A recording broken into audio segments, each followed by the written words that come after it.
Rádio CBN, ZYT 798, FM 97,1 MHz, Recife, Pernambuco. CBN Total. Apresentação, Aldo Vilela. 3h04. CBN Debate.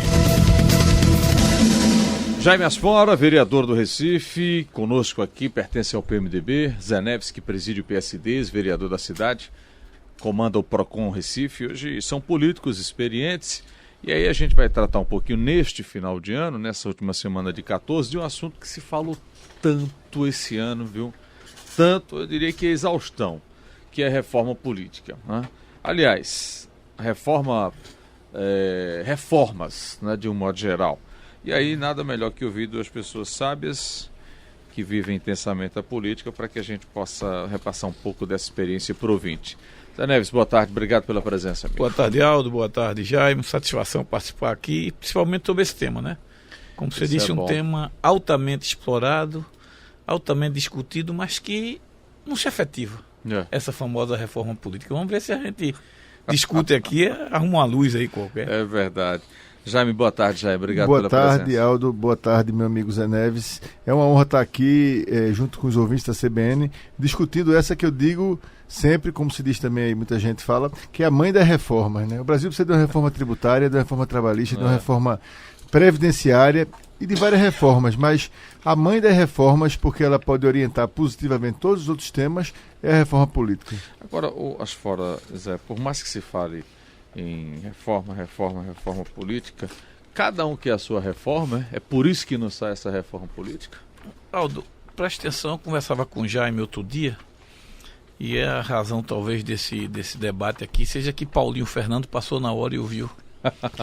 Porque, eu vou dizer uma coisa para você, é inadmissível. Eu tenho essa tese, discuto com todos meus amigos, exponho ela, porque para mim é a mais grave de todas.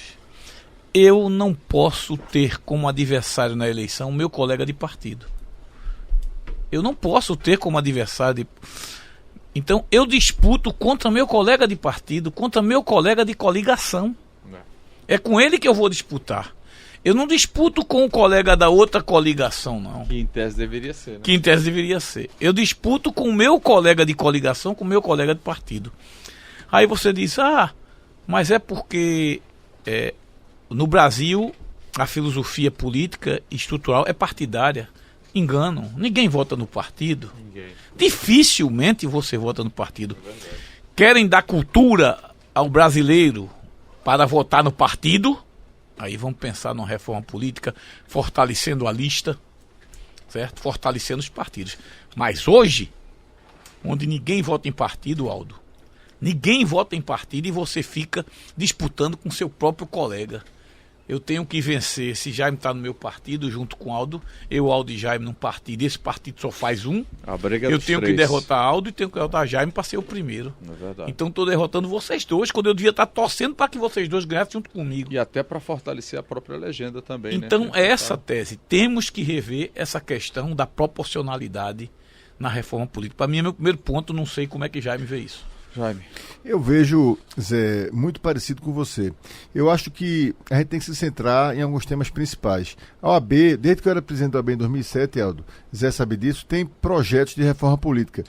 Quando eu era presidente em 2007, a gente foi com César Brito, os outros 26 presidentes das seccionais, até o então presidente da Câmara, Arlindo Quinaglia, e entregamos um projeto que previa fim da reeleição, com mandatos para o executivo de 5 anos, recall para retomada de mandatos de quem não está cumprindo bem sua função, para que o eleitor possa revogar o mandato, fim da figura do senador suplente, que é uma coisa que só traz distorções e ainda mais corrupção para o ambiente político, e uma série de outras reformas e medidas importantes, tanto do ponto de vista eleitoral como partidário, como do ponto de vista político.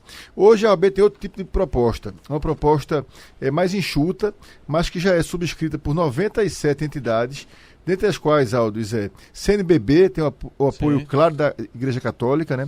A CONAMP, Conselho Nacional do Ministério Público, O CREA Nacional, que é o CONFEA, Conselho Federal de Agronomia e Engenharia, enfim, a CUT, a UNE, a CONTAG, uma série de entidades importantes, o CAU Nacional, o Conselho de Arquitetura e Urbanismo do Brasil, enfim, a UNE, como eu falei aqui, centrais sindicais, igrejas, várias denominações religiosas, inclusive evangélicas, apoiam esse projeto.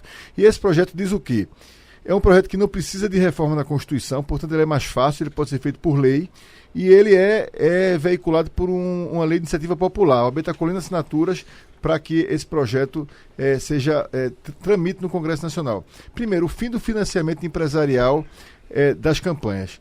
É um absurdo, se puder no Brasil, que empresas financiem os candidatos, porque elas não financiam graciosa ou gratuitamente. Não, é um investimento, né? É um investimento. Para ter esse retorno. A prova está aí. O pior é que ela dá mais a um do que a outro. Com certeza. O pior é que ela, se ela desce por igual, né? Por igual, mas pior que ela dá mais a um do que a outro. Isso é que é o absurdo. Onde acha que vai ter mais retorno. Exatamente. Né? E sempre, concordando com o que você está dizendo, tem duas questões aí. Primeiro, as doações ocultas. Por exemplo, a pessoa recebe a doação do Partido Nacional, isso acontece. Aconteceu comigo, acontece com todo mundo, mas o eleitor não sabe, deveria saber de onde veio o dinheiro arrecadado pelo Partido nacionalmente. Qual é a origem, né? É importante, pela legislação atual, o partido a nível nacional precisa informar isso na prestação de contas. Mas o candidato não precisa informar, ele recebeu 300 mil do PMDB, como é o meu caso. Não foi o caso concretamente, queria que tivesse sido, mas eu não preciso informar para o eleitor de onde vieram esses 300 mil, quer dizer, onde o PMDB Nacional arrecadou esses 300 mil. E as listas, as pesquisas, inclusive de grandes jornais nacionais como a Folha de São Paulo, etc., mostram que os grandes doadores sempre são empreiteiras e bancos, né? E grandes corporações. Então você tem hoje no Congresso, isso é um dado do DIAP. Coincidentemente, são os mais beneficiados por contratos públicos, né? Exatamente. Mesmo, negócio sério. A proposta da OAB exatamente, Aldo. A proposta da OAB é que você possa ter o financiamento público, é importante para quem faz política como eu e Zé, assim, buscando voto de opinião, fazendo política em torno de ideias. Pessoas de classe média. Pessoas de classe média, exatamente. E que cada um possa doar R$700 só, e que essa quantidade de doações de contribuintes, pessoas físicas, vá até 40% do máximo, o máximo 40% da contribuição do financiamento público. Quer dizer, ele tem que ter 60%, pelo menos, 60% de financiamento público, e se tiver contribuição privada, só pode até 40% do seu todo. Né? Você vai fazer a campanha com 100 mil. Aí você pode ter 40 mil de várias pessoas que doaram até R$700 cada uma, e o resto de contribuição de financiamento público, de dinheiros que vêm dos cofres públicos, que eu acho que é importante, porque apesar de implicar um gasto inicialmente, vai implicar menos corrupção no futuro. Né? Mas olha, a situação dá de um jeito. Eu acho que 2014 foi um ano que definitivamente provou isso. Vocês, por exemplo, vão ter sérias dificuldades em fazer campanha, as próximas campanhas, dúvida. Porque vocês não têm dinheiro. Não tem a menor dúvida. Não estou chamando vocês verdade. Disso, não. Vai ficar impraticável uma pessoa de classe média fazer campanha. Porque esse ano... Toda razão. Esse ano, Jaime, 15 milhões é uma campanha para deputado federal. Né? 8 milhões, 10 milhões para deputado estadual. Como? A pergunta é como? Então, o danado, classe média... O danado, Aldo, é que você vai ver a prestação de contas, isso que tem que acabar.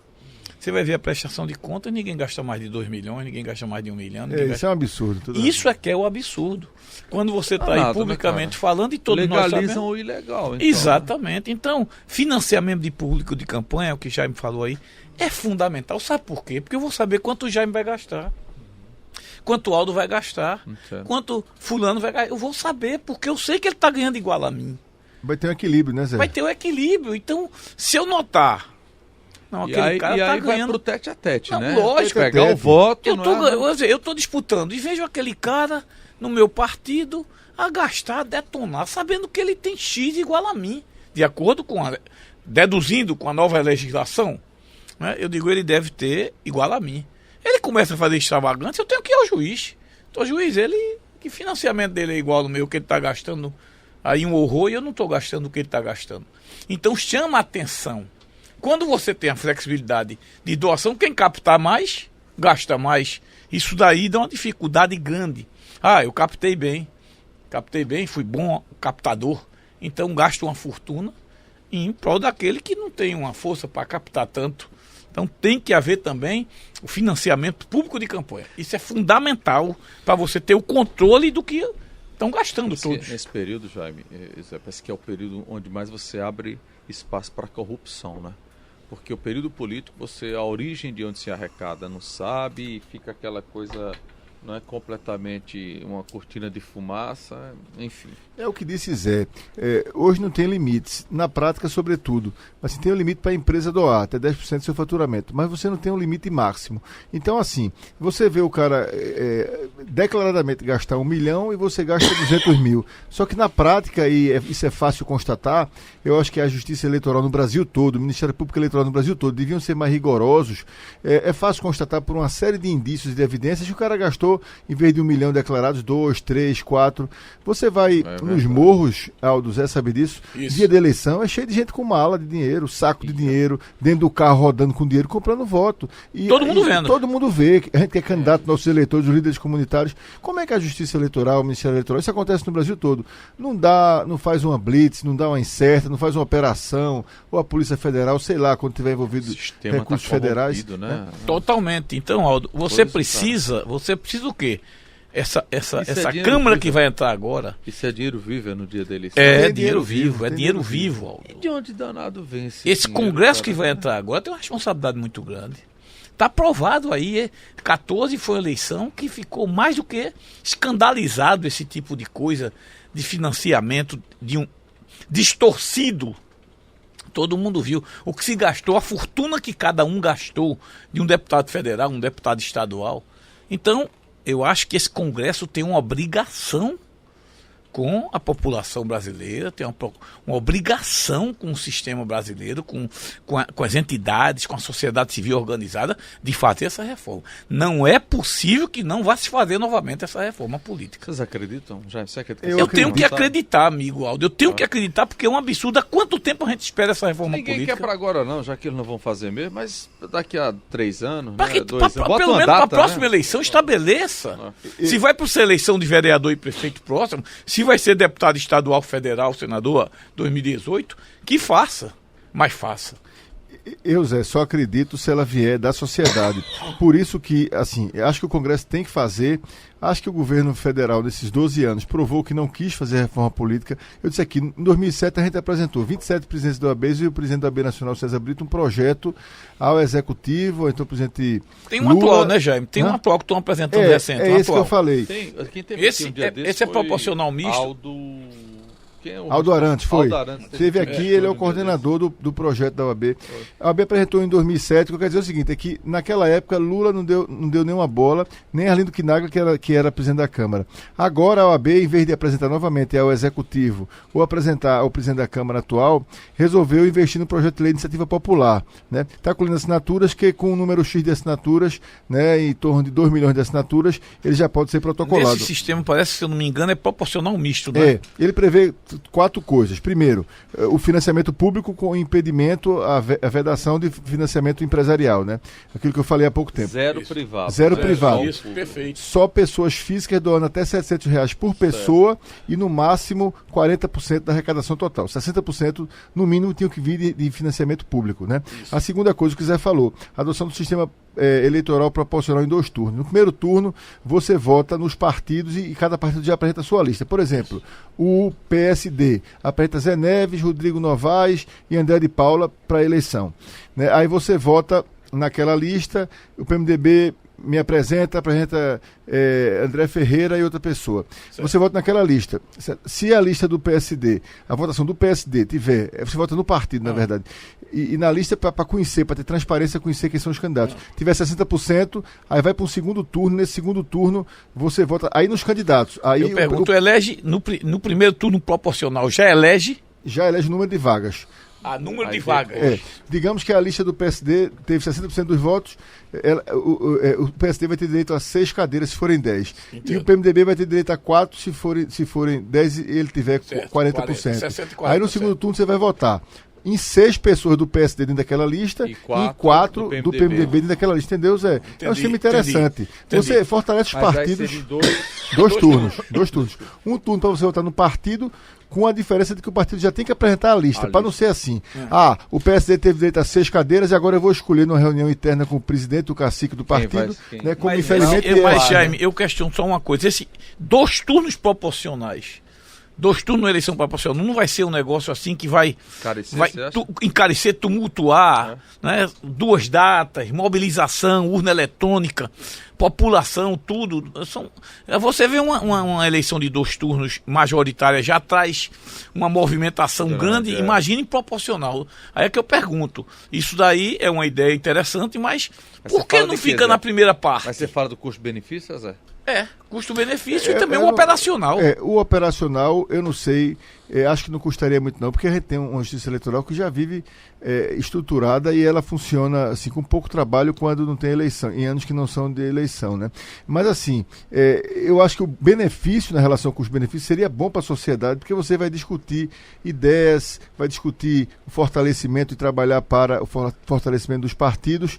Agora, realmente haveria 2 turnos. Quando houver eleição 2 turnos já para executivo, para prefeito, governador, presidente, você aproveitaria a estrutura do segundo turno. Quando não houvesse realmente, Zé, teria que ser feito um segundo turno para, não sei se antes, depois, isso não está sendo ainda discutido. Está vendo na regulamentação seja discutido. Sempre 2 turnos proporcionais. Sempre 2 turnos proporcionais. Eleição de vereador. Você vota no diferentemente do majoritário, que pode não ter segundo turno. Exatamente, se o cara tiver 50% mais um. A proposta da OAB, parece que você termina por fortalecer muito o partido, não é? O que é bom.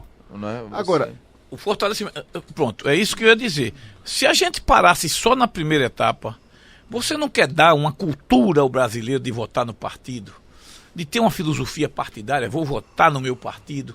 Eu acho que a lista, você não vota em mim, não vota em Aldo, você vota no partido. Acabou-se. A maioria do mundo é assim. Mas aí nesse caso que o Jaime está citando, que é a proposta da OAB, ela termina amarrando bem ainda, sabe?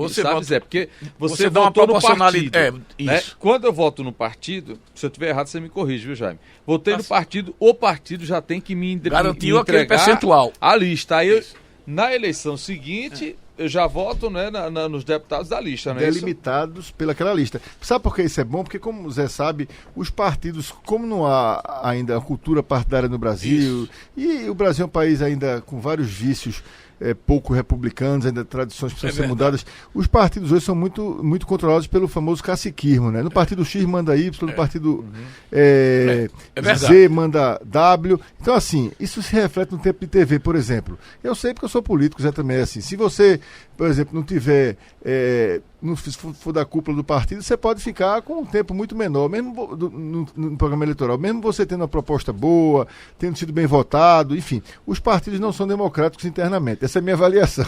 Não, é verdade. E uma coisa que me preocupa também aí é aquela história. No que você quer fortalecer o partido, você tem que também mostrar esse partido, acabar com aquele partido que o escritório do partido é o sovaco do presidente. É isso, exatamente. É o livro-ato embaixo do braço, no sovaco, e fazendo as atas, fazendo as reuniões e coligando com quem quer. Só para ganhar o tempo de televisão e o fundo partidário. E o fundo partidário que ninguém sabe muitas vezes como é que é gasto. Exatamente. Os partidos gastam como querem. Tem que fortalecer de verdade o partido. Vamos combinar que tem gente aí que vive... Muita gente. Nós temos grandes nomes, inclusive, na política, que você olha assim... Infelizmente. Décadas e décadas, dono do partido. Infelizmente. Você tem o quê? Fortalecer o partido. Como é que você fortalece o partido? Também com representatividade. Acabando coligação. Também, Zé. Acabando coligação. Se eu tenho um partido, se ele me representa, eu vou me coligar com o quê? Porque eu não estou forte, eu não sou bem. Para tudo, Zé. Acabar a coligação de cima a baixo. Eu tinha um projeto de Java Vasconcelos, senador Java Vasconcelos, nesse sentido. Java já tem esse projeto para acabar com coligação. Você parte com sua candidatura, com seu candidato e acabou-se. O seu partido faz sua discussão, né, e sua lista. O interessante aqui, eu acho que iria fortalecer partidos. Aí porque quando você vai fazer quando você começa a peneirar, os partidos que ficam são os grandes partidos. Exatamente. Né? PMDB, PSDB. Só aqueles cinco primeiro. Ou seja, e é um sistema... o resto, né, já. Não que nos Estados Unidos você tem 2 partidos majoritariamente fortes, mas você tem uns 100. Tem um enorme número de partidos. Se brincar, né? Tem esse detalhe. Tem até Partido Comunista lá, apesar de pouca gente saber. Eu digo assim, aqui esse sistema se retroalimenta. O fundo partidário só vai para os partidos que têm mais representação, que têm mais votos. O sistema reproduz essa mesma proporcionalidade de bancadas. Sai eleição, entre eleição é o PT, o PMDB, o PSDB, agora o PSB, que são os mais votados. O resto fica com a rabeira das cadeiras, né? Exatamente. E com menos influência nas votações, e com menos tempo para o guia eleitoral, e isso faz com que o sistema, infelizmente, né, e negativamente também, se reproduza. Essa cor da lista é boa, eu repito, porque o eleitor não compra gato por lebre, né? Porque ele pode votar no PT ou no PMDB, que é o meu partido, achando que o PMDB vai escolher fulano, Beltrano, e o PMDB, que no primeiro turno teria direito a 6 cadeiras de um total de 10, por exemplo, ou 30 de um total de 50, escolheria pessoas que compraram aquela vaga, ou que influenciaram o partido, ou vão influenciar o dirigente do partido, o governador, o prefeito. Quer dizer, o partido não pode escolher essa lista para o segundo turno ao seu bel prazer. Ela tem que ser posta já ao exame do candidato. Porque isso vai fazer com que o candidato também diga, o partido está apresentando fulano na lista. Eu não vou votar nesse partido. O partido que apresenta tal pessoa como candidata não merece o meu voto, né? Mas se o cara apresenta um programa, um ideário, enfim, convence o eleitor e apresenta nomes que o eleitor também acha que tem a ficha limpa, que são cumpridores das suas tarefas, prestam contas ao eleitor, tem história para ser candidato ou não, fizeram bons mandatos, eles podem votar. Na verdade, é um sistema onde você vota na lista e no partido, dentro de uma lista pré-ordenada, e depois você valida o seu voto, escolhendo, dentro daquela proporção, quem você quer exatamente. Acho que é um sistema bom. Agora, por consequência também, penso eu que você fortalece a fidelidade partidária, né? Ah, sim. Claro. Você não vai ter, né, o cara pulando de galho em galho, né? Isso é outro problema. Tudo que eu acho que a gente deve começar, esse Congresso agora, começar a pensar nesse fortalecimento partidário. É o ponto de partida. Os deputados eleitos agora, todos, inclusive os novatos, se comprometeram a puxar essa discussão no Congresso Nacional. Aqui, pelo menos em Pernambuco, todos estão alegando que vão puxar essa discussão. Tem que puxar, porque se você quer dar uma cultura partidária ao seu país, ou seja, que os partidos, na realidade, têm a sua representatividade, têm o seu valor, tem que começar a discutir essa proporcionalidade. Eu não posso ser inimigo do meu colega de partido na disputa da eleição.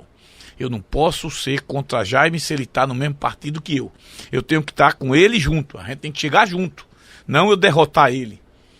Como eu repito aqui, se somos nós três e o partido só faz um, eu tenho que derrotar Aldo Vilela e Jaime Fora para ser o primeiro. Isso não pode acontecer. Isso é uma filosofia que eu acho que tem que começar a nortear todos que estão lá no Congresso Nacional. Meu colega de partido não pode ser meu adversário. Veja, uma coisa é acabar as coligações. Eu também sou a favor, e bem lembrou Zé que o senador Jarbas Vasconcelos tem um projeto nesse sentido. Mas Maurício Romão, que é nosso amigo e seu amigo, sim, especialmente Aldo, e é um dos caras que mais entende de direito eleitoral e de política no Brasil, e aqui eu mando meu abraço para Maurício, diz uma coisa: tem reformas que podem ser feitas com mudanças pontuais. Por exemplo, em relação à coligação. Tá bom, ninguém acabou com a coligação, o ideal é que acabasse. Mas enquanto não se acabar, por que não estabelecer uma regra que iniba a injustiça dentro da injustiça? Veja, uma coligação, por causa do sistema de coligação, você pode ter menos voto, muito menos voto e se eleger, o cara que teve muito mais voto não se eleger, né? E também você pode criar justiça dentro da própria coligação. Veja, a coligação a qual eu fiz parte elegeu 13 pessoas. O PMDB fez parte e o PTB fez parte. Esse exemplo é de Maurício. O PTB teve 35 mil votos, o PMDB 35 mil votos. Isso. O PTB fez 3 vereadores, o PMDB fez 1, que foi André Ferreira. Eu fiquei na primeira suplência. Então, quer dizer, era também ter uma ideia dele boa, uma proporcionalidade ou algum mecanismo igual, né, de equalização dentro da coligação. Porque acontece você ter voto para entrar assim do ponto de vista objetivo e não entrar por causa das regras, né? Não estou discutindo isso, não faz parte da regra do jogo. Mas essa distorção, Jaime, desculpe. Mas a gente tem outra distorção, né? Não, essa distorção, você vê, vocês estão discutindo isso e vocês vivem o tempo todo dentro disso. E é ainda difícil para você compreender. Exatamente. Né? Mas você imagina isso na cabeça do eleitor comum. É dificílimo, né? Imagina. Você disse tudo, Aldo. Quando vai votar, eu voto no Zé Neves. Isso. Eu voto no Jaime. Exatamente. Acabou, isso não se discute. Ninguém vai votar. Não, vou votar no partido porque eu sei que vai acontecer isso e tem direito a tantas cadeiras. Esqueça isso, que não existe. E aí, de repente, quem votou em você não vê você no papel de... E pior, Aldo, o eleitor olha teu candidato na eleição de vereador, vamos dar exemplo, já está aqui, pronto, você vê, teu candidato tem 6 mil votos, o outro entra com 4, Com 3. com 3. É verdade. Aí teu eleitor diz, mas como é, meu candidato ganhou, teve 7 mil votos, 6 mil votos, o outro entrou com 3. Para ele entender isso, não? E o caso mais recente que eu acho foi na Câmara que você citou, foi o de Edilson. O Edilson 13 mil votos. 13 mil votos. E fica Teve vereador fora. que entrou com 4 mil. Ele teve quase 10 mil a mais do vereador que entrou com menos votos. Eu tive 7.400, não entrei. Ficou na E primeira, teve né? gente que entrou com 4.200. Faz parte, quer dizer, é uma parte que é difícil de explicar. Faz Injusta. parte, mas é de uma parte Injusta. errada. Injusta, Eu exatamente. acho, eu estou dizendo faz parte porque eu não gosto muito de falar Aí nisso. é que é a proporcionalidade injusta. Ah. Injusta demais. Como é que já pode perder com 7 mil votos, o outro entra com 4 mil? Mas é o sistema. Não, eu digo assim, Zé, nesse aspecto particularmente eu não gosto muito de discutir, porque eu disputei com essas regras, né? Mas foi uma análise ampla, isso mostra como o sistema está cheio de defeitos, né? Total. Eu não gosto muito de me pegar nisso, porque Não, mas parece é um estar chorando pelo Frankenstein. leite Não, derramado. mas Mas é um você sabe que Frankenstein. você disputou, nós disputamos com a regra válida. Mas é um a gente Frankenstein. disputa com aquela regra que é a regra que estão nos O colocando. sistema eleitoral é um Mas Frankenstein. que ela é injusta, que ela é fracassada, que ela não fortalece o partido, não fortalece. Deixa eu pedir permissão para vocês, eu vou para a formação de rede, vou ao repórter CBN, já eu volto, Zé Neves conosco, presidente do PSD aqui no Recife, o vereador e secretário Jaime Asfora, que pertence ao PMDB. CBN Debate. CBN Total.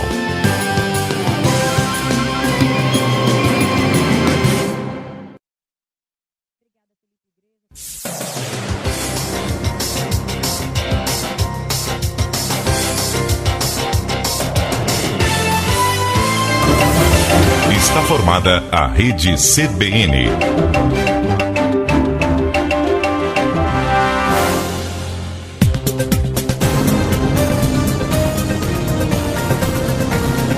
Repórter CBN. Diário de Pernambuco, o grande jornal dos pernambucanos.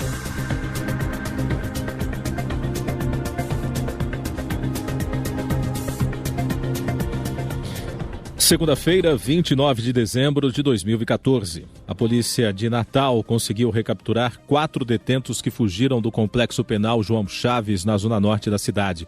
Um grupo de presidiários cavou um túnel para sair da unidade. A diretoria ainda não sabe quantos internos conseguiram escapar. Uma recontagem está em andamento. Testemunhas disseram que alguns detentos receberam o apoio de um carro que estava esperando do lado de fora.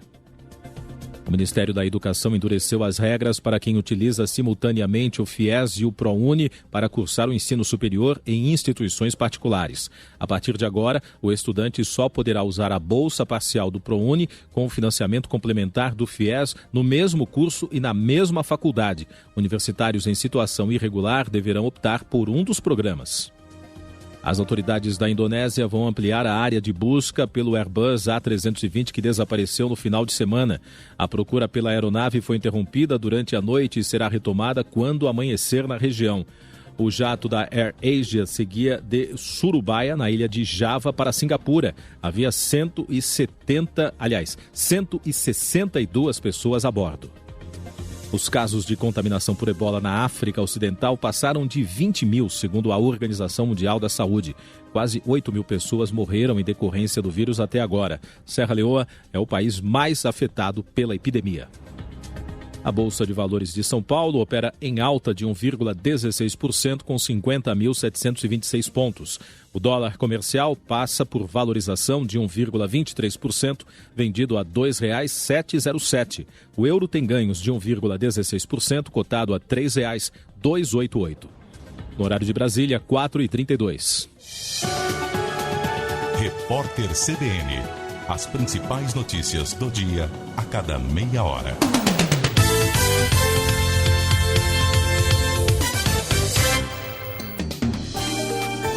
Bom, vamos saber do Deni Farias, como é que está essa questão do extintor. Deni. Aldo, começou hoje em Pernambuco a Operação Trânsito Seguro para fiscalizar os carros e os motoristas do estado e alertar para a obrigatoriedade do tipo mais completo de extintor de incêndio tipo ABC.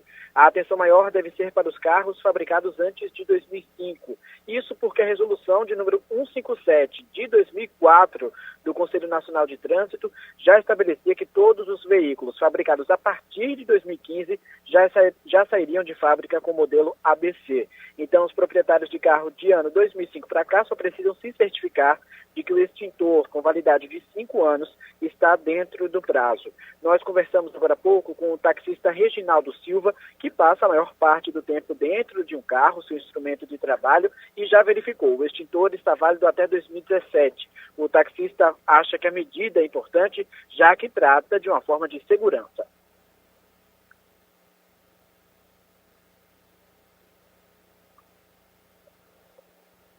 Ok, perdemos o contato com o Dene.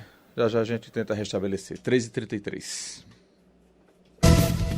CBN Debate. Jaime Asfora, vereador e secretário, viu, Pup?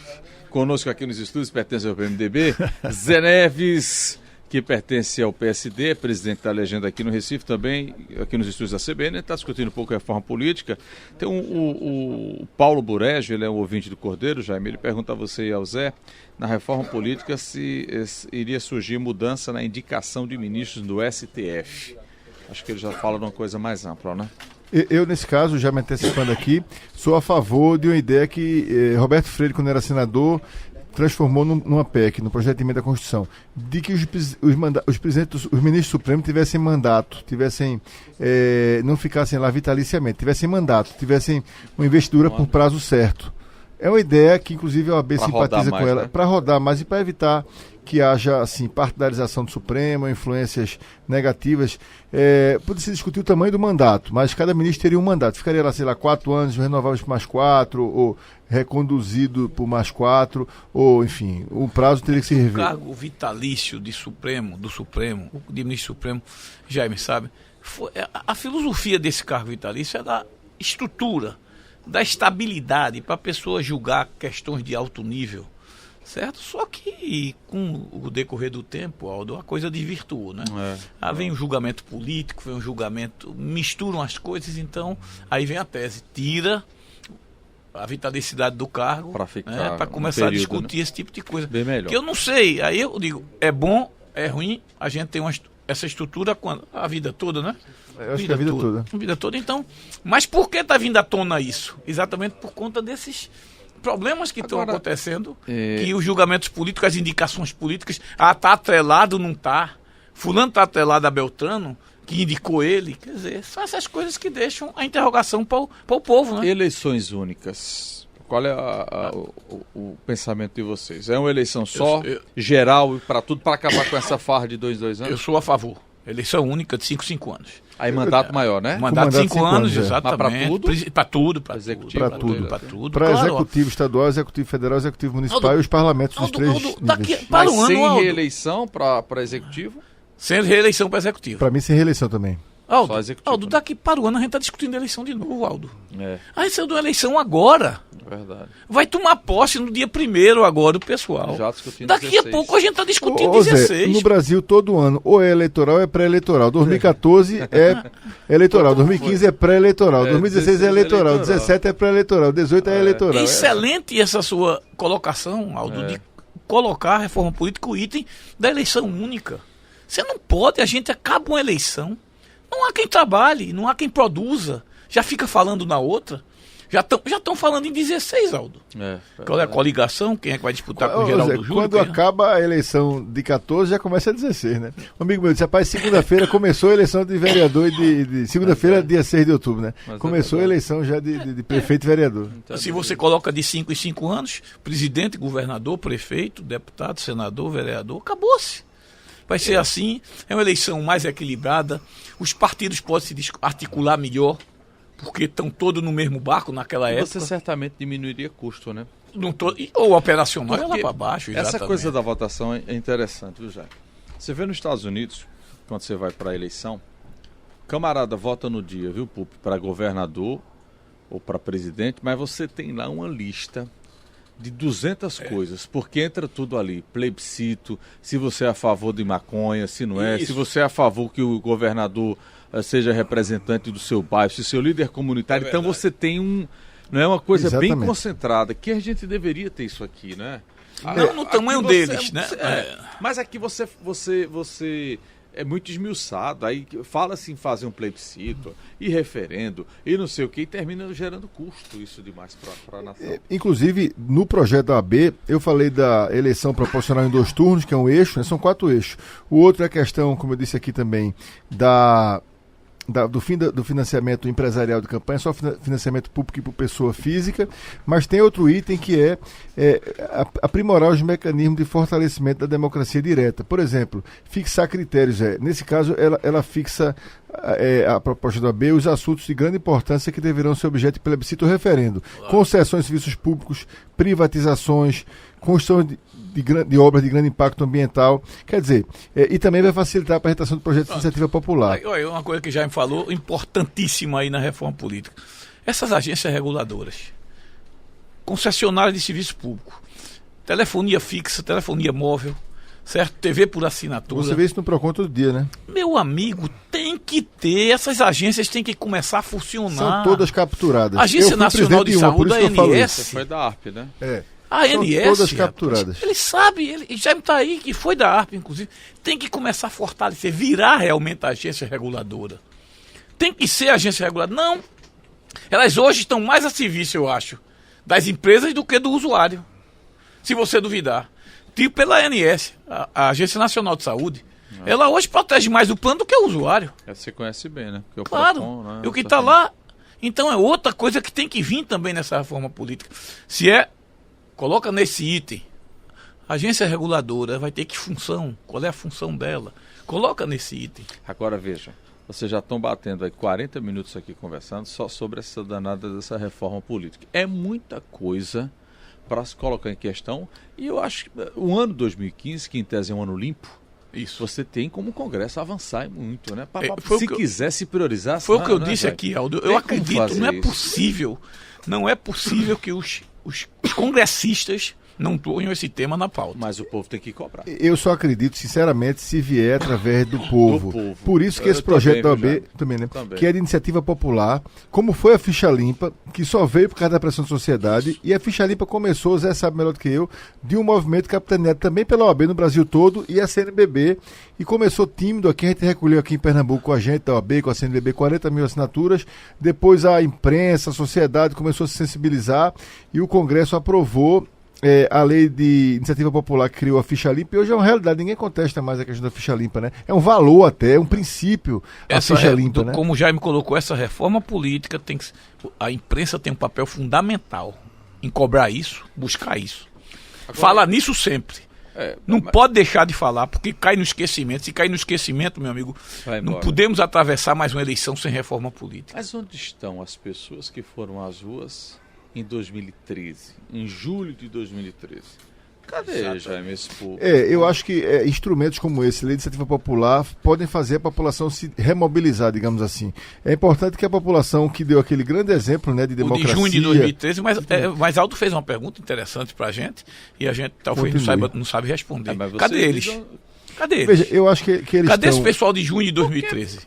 Acabou. Onde é que eles estão? São as pessoas que eu acho que estão reclamando nas redes sociais. Na eleição houve uma abstenção grande. São as pessoas que estão condenando a política e descrentes da política. Claro que era importante que houvesse grandes mobilizações, mas é importante estar atento, Zé. Eu acho que você sabe também, você é um cara sensível aos sinais das ruas, né? Por exemplo, você vê agora, o Congresso acaba a eleição, aí aumenta a remuneração dos deputados e senadores. Por que não discutiu isso antes das eleições, né? Quer dizer, é só isso que um parlamentar ganha? Todo mundo sabe que não. Um parlamentar ganha uma série de auxílios, uma série de benefícios indiretos que faz com que a remuneração dele seja muito mais alta do que essa que foi aumentada.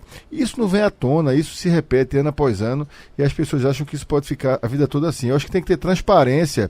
O projeto da OAB se senta em 4 pontos, mas outras coisas têm que ser feitas no dia a dia, por exemplo, né? Por exemplo, você vê agora... Tá falando de custo aí, você sabe quanto custa um deputado federal por ano no Brasil?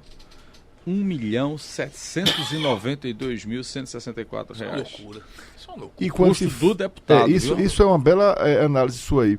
Mas quando você vê os deputados... Do Contas Abertas. Olha, Contas Abertas e o Transparência Brasil prestam um grande serviço à sociedade. Você vê, quando se discute a remuneração, o aumento de remuneração, primeiro só se discute depois das eleições, né? Tem que se discutir até o final da legislatura, mas a tradição nefasta dos parlamentos é discutir depois das eleições. Podia discutir em setembro, em agosto, vai discutir sempre depois de outubro. Para o eleitor não poder mais se influenciar por isso, né? Por exemplo, se o Congresso votasse esse aumento antes das eleições, muitos deputados talvez não fossem reeleitos, porque ia se saber como cada um votou, né? Por que não se fazer esse debate no Brasil, quer dizer, sobre a remuneração, né? Quer dizer, a remuneração eu acho que tem que ser boa, a remuneração tem que ser justa, o parlamentar é muito cobrado, o Brasil é cheio de carências e o parlamentar é muito demandado, mas não dizer que se ganha X quando se ganha Y, né? E não se aumentar logo depois das eleições, quer dizer, esses são hábitos assim que estão em dissonância com o que quer as ruas, com o que quis o Brasil em junho de 2013 e que eu acho que tem que mudar. Mas cai de novo para tal da reforma política. Sempre vai cair nela. Sempre é. E eu não vou poder, Aldo, a gente, daqui a 3 dias a gente fazer para o ano, daqui a 3 dias a gente vai dizer para o ano, a eleição de prefeito, vereador, vai ser no mesmo sistema que foi a de 2012, que foi a de 2014. A gente não pode, daqui a 3 dias, para o ano 2016, a eleição vai ser igual. Não pode. Hoje esse Congresso tem que tomar uma iniciativa urgente. Agora tomou posse. Puxa, é vontade política. Pode ser também da presidente da República, ela pode também puxar esse cordão. Quem sabe? Mas você sabe que nesse país não dá para governar sem Congresso, né? Tanto é que ela tá fazendo, ela tá com esse medo, não é? Entre aspas, ela tá com esse medo. Está tentando governar, aliás, até com excesso de Congresso, né? Ela está tentando. Mas quem tal? Se ela não tem coragem de puxar essa iniciativa de reforma política? Eu, particularmente, não acredito que Dilma queira fazer reforma política, não. Com essa base que ela tem, assim, com esse discurso que ela tem de que, por exemplo, Graça Foster é uma mulher honesta, que não sabia de nada, e aí fica a pergunta, né? Ali, ou é conivência ou é demência, né? Nem caso de incompetência. Ou ela é demente ou ela é conivente. Então, ela não podia ser presidente da maior empresa do Brasil, das maiores do mundo, se ela não sabia de nada. Segundo, se ela sabia, ela devia estar presa, né? Aí você vê, uma presidente dessa que fez o mandato que fez, né? Devia ter agido, né? Que deixou a Petrobras ser sucateada do jeito que foi, que deixou a Petrobras ser assaltada, mundo, né? Qualquer empresa do mundo já tinha tirado a presidência. Com certeza. Pública, privada, economia mista, fundação, qualquer empresa no mundo já tinha tirado a presidente. Até se as ações chegassem a R$5 como estão chegando, né? Então, se tivesse desvalorizada como foi desvalorizada. Eu só acredito, eu repito isso, porque o cidadão, como disse Aldo e Zé aqui, pode participar diretamente. Já temos 600 mil assinaturas nesse projeto da OAB. Se chegarmos, eu não sei o número exato, daqui a pouco. 1 milhão, me dá. Eu acho que é 1,5 milhão por aí. 1,5 milhão, quer dizer, faltam 900 mil, já temos quase metade. Você pode ter esse projeto tramitando, como foi com a ficha limpa. Começou agora, assim, mas como é que atingiu-se 1.800.000 assinaturas e virou projeto de lei depois lei, né? Como é que as pessoas podem participar disso? Através do site www.reformapoliticademocratica.org.br. Você pode através dali reformapoliticademocratica.org.br. Você pode dar seu título de eleitor, seu nome e a partir dali você já está aderindo. E depois tem que imprimir e assinar, mas já é contabilizado. Porque quem entra no site para dar seu nome, seu título de eleitor, vai querer imprimir, vai querer assinar, né? Mas assim, a OAB já contabiliza como mais uma adesão. Não ainda formal, mas você entrou no site, vai conhecer essa proposta, que é o fim do financiamento empresarial, fortalecimento da democracia direta, sistema eleitoral proporcional em 2 turnos e uma coisa importante, ampliação do papel das mulheres na política. Segundo o TSE, Zé, as mulheres representam 50% do eleitorado. Mas no Senado são 8 mulheres de 81. Na Câmara são 46 mulheres de 513. Não, menos uma agora, né? Menos uma, né? Que Cátia Abreu... menos uma. Na nossa Câmara, temos 39 vereadores e 6 vereadoras. Sai Priscila, que é uma grande vereadora, mas vai entrar Vera Lopes, aí fica 6. Mas é pouco de 39, 6, né? Então, esse é o projeto da OAB, essas coisas que eu falei todas. O cara entra no site, assina, imprime, entrega nos locais que no site está dizendo e já passa a ser 600 mil mais um. Você veja como a lei de iniciativa popular é importante, ou a iniciativa popular para criar um projeto de lei é importante, mas como foi pouco usado no Brasil. Só houve 4 leis. Uma quando morreu a filha de Glória Pérez, você se lembra, Daniela Pérez. Foi assassinada por Paulo Tomás e pelo ator Guilherme de Pádua. Isso gerou uma comoção nacional, aí uma lei tornou crime homicídio qualificado em crime hediondo, né? Transformou crime hediondo, como você sabe, chacinas, crime de justiceiros, como o Esquadrão da Morte, em crimes hediondos. Depois aqui tornou irregular, tipificou a compra de votos, em 99. E depois um aí que criou o Fundo Nacional de Habitação e Interesse Social. E a ficha limpa, a 4ª. Essa seria a 5ª lei. Então, quer dizer, é um mecanismo que pode render resultados concretos. Muita gente foi caçada por comprar voto por causa da lei de iniciativa popular que transformou isso numa irregularidade tipificada. Muita gente foi presa e não pôde se soltar tão facilmente depois do homicídio qualificado porque ele tornou crime hediondo. E muita gente não pôde disputar a eleição porque virou ficha limpa. Então, ficha suja. Então eu acho que a gente tem que apostar nesse projeto, reformademocrática.org.br, porque eu não acredito. Eu queria acreditar, mas não acredito que o Congresso, em sua grande maioria, e que a presidente nem de longe quer fazer reforma política. A iniciativa popular, eu acho extraordinário. A pressão é importante agora. Se não houver pressão popular de quem votou no deputado, exatamente, de cobrar, isso é o mais importante. Agora, não pode você, em todo lugar que você chega hoje, seja qualquer reunião social, seja onde for, o tema é reforma política. Ninguém aceita mais esse tipo que está aí. Esse modelo que está aí, ninguém aceita. E será que a gente não vai mais um ano sem fazer isso? É por isso que eu digo, é a mobilização Mas veja, se não tiver mobilização, aquele Congresso não acorda para nada não, viu? Sob pressão. Se não tem pressão popular, o Congresso verdade. Fica trabalhando fechado, trabalha para ele, reajusta o salário agora, com tanta gente nova que entrou, Aldo, com tanta gente nova que entrou agora, principalmente da bancada de Pernambuco, se um cara desse puxa essa corrente, sai lutando, enfrenta mesmo, não tem medo lá, e puxa essa reforma, ele não vai ficar... Dante de Oliveira está aí, direta já. Ficou para a história, né? Ficou para a história, porque alguém não pega esse mote. Você está falando nesse projeto de lei, viu acho fora, um projeto e uma lei que é tão respeitada, que é essa lei de responsabilidade fiscal, ela quase que titubeia agora com essa jogar no ralo.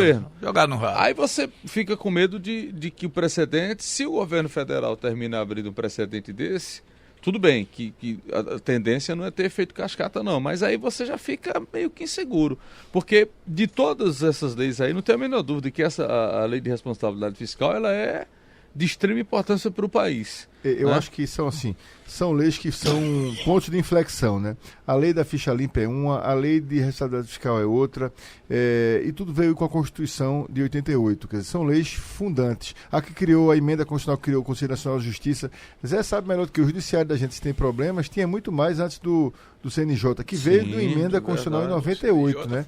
Não veio de 88. Tem gente que é contra o CNJ, viu? Já pensou? Tem jurista que é contra o CNJ. O CNJ, eu divido o judiciário como a história, antes e depois de Cristo, antes e depois do CNJ. Então, assim, são reformas fundamentais. A lei de responsabilidade fiscal está aí, não vai ser derrubada, mas foi agora vulnerada. Infelizmente, é mais uma prova, na minha opinião, do descompromisso, enfim, da presidente com o avanço realmente democrático, né?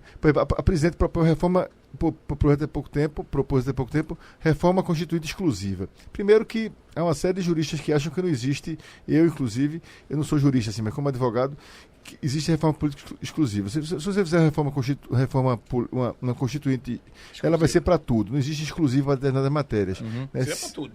Se for instalada uma Assembleia Nacional Constituinte, vai ser para tudo.